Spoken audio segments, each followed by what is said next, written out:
In this video, we are going to discuss about the lab activities present in the second chapter, chemical equation of 10th standard. Here on the table, we have different types of apparatus which are required for performing these all activities. The first one is nothing but wash bottle. The second one is calcium oxide, and the third one is HCl bottle, which you can see. This is nothing but HCl reagent bottle. This is methyl orange. This is phenolphthalein. This is zinc bottle. This is sodium hydroxide reagent bottle, and this one is sodium pellet. this one is sodium sulphate. This one is barium chloride. You can see the names of the compounds on this bottle, and this one is conical flask. This one is spatula, and this one is the dropper by which we are going to transfer the HCl into the conical flask. This, as you know, test tube and test tube stand. These are the test tubes, and this is nothing but test tube stand. And lastly, this is spatula, which with we are going to transfer the chemicals into the beakers. These are the beakers which are filled with water. Now let us perform the second activity present in the textbook. For that we require two chemicals. One is barium chloride and the other one is sodium sulphate. Now we are going to transfer the sodium sulphate into the beaker.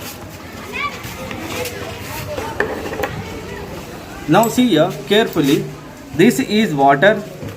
We are transferring a small amount of sodium sulphate into the beaker.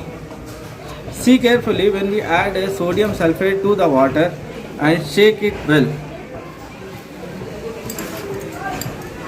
do you see any color change in this?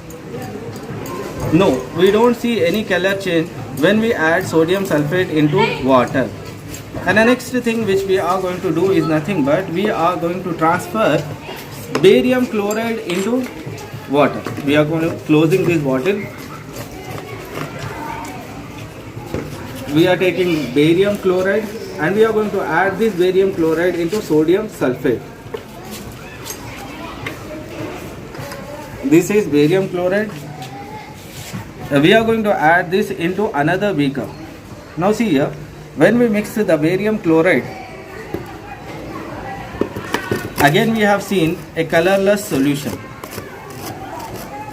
As you can see, this is barium chloride. This is barium chloride solution. If you see it carefully, it is a colorless solution. And when you see this one, this is sodium sulphate solution, and this is also colorless. You can see it clearly. It is similar to that of the water color.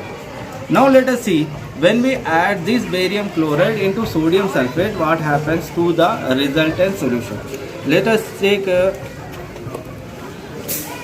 now see here carefully, when we add sodium chloride into barium chloride, when we add sodium sulphate into barium chloride, what happens?